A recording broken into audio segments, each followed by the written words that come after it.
I'll tell you, people, nothing, and I mean nothing, brings out my inner child like waking up in the morning, looking out the window and seeing the whole town blanketed in snow, right?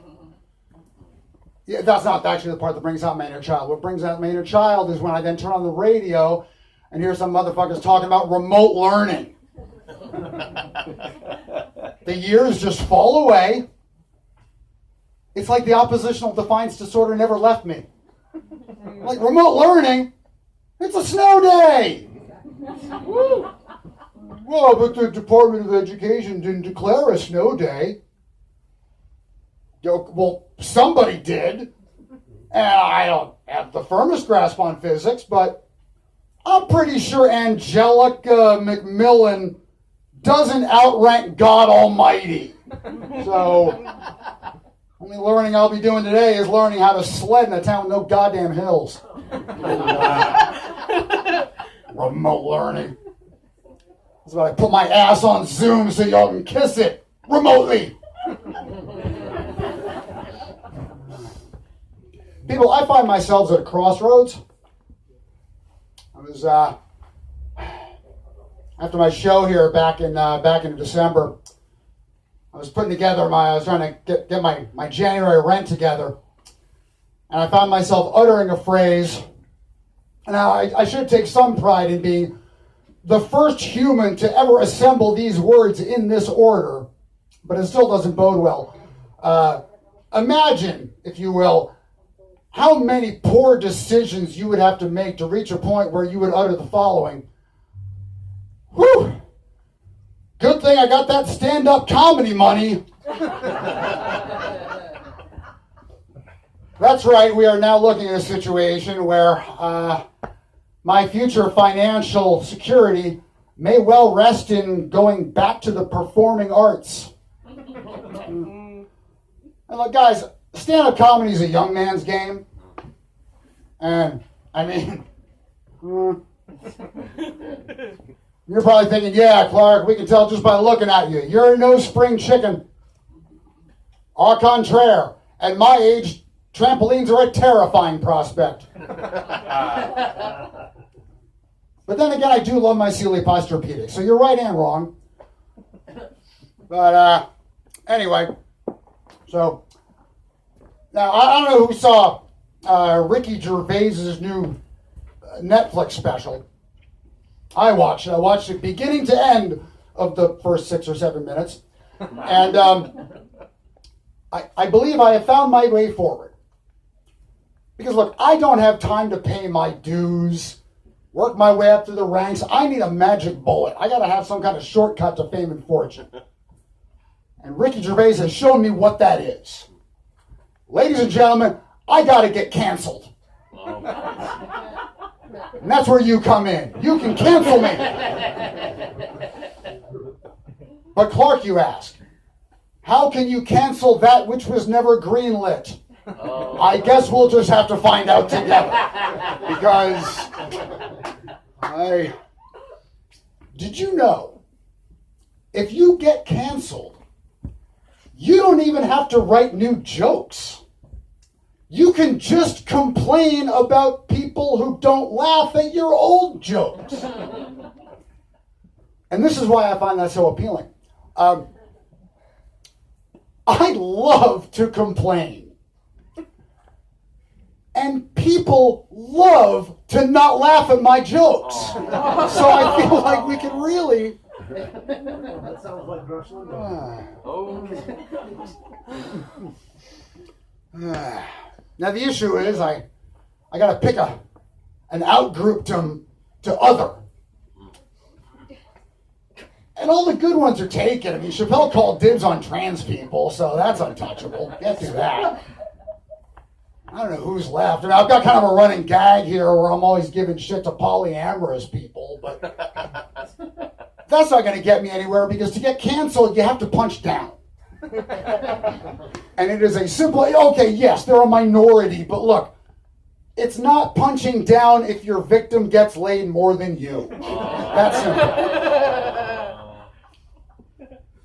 Problem is, by my own logic there, the only marginalized group I can target now is asexuals. I mean, they must have less sex than me, right? It's right there in the name. But which is fine with me because look, I got a bone to pick with the asexuals. They kind of tick me off, honestly. Do you know? All right, when I see, because this is like a Zoomer thing, asexuality. When I see some young, attractive person identifying as asexual, you know how that makes me feel? That makes me feel the way Army vets feel when they see me rollerblading in my desert camo cargo shorts. Like, you didn't earn the right! Oh, that is stolen valor! But I gotta do it. I gotta get canceled because I need the money. Why do I need the money? Well, hey, last month, I updated you all, got a new cat. Woo! Hey. And Tom Catkins is settling in nicely. It's going very well. Except, now, I knew he was on the younger side. He's really young. I mean, he could be just gangly with oversized paws, but I'm not convinced he's even full grown, which is very bad news for me. Because cats are essentially impossible to rehome. So if I've just taken on a kitten, that means I gotta live till like 68 or some shit. I have neither the inclination nor the resources. Well, doesn't matter now. Got that cat to outlive, so which is not to say I regret taking in Tom Catkins. The best thing that ever happened to my dog. God, are they having fun together? And it lets me off the hook, too, because now my dog, he's not terribly needy as dogs go. But you know how dogs are. They really, they're always vying for your attention. And he does have moments where he's just implacable. You're like, come on, we gotta play. And at these times, when my dog just will not be denied, it is always at a time when, how do I put this? When I'm otherwise engaged, let's say. We all do you know what I'm saying here? You get it, guys? Yeah. That's when he is the most insistent, the most solicitous to play. Hey, come on, Clark, let's play. Hey, come on, let's play with me. And I'm like, gee, buddy, I was kind of hoping to surf the wave in peace for a little while longer, if you don't mind. No, hey, come here, throw this, like Jason, throw it. Gee, I'm not great with my non-dominant arm. Maybe we can wait a few more minutes and see. But now I got the cat to fob him off on, so it's perfect. However, you may have this problem with your dog. And you might not have a Tom Catkins of your very own to save you in this situation. Don't worry, I have a solution. Here's what you do. Now you want to get one of those Kong chew toys. You know what I'm talking about? The industrial strength rubber.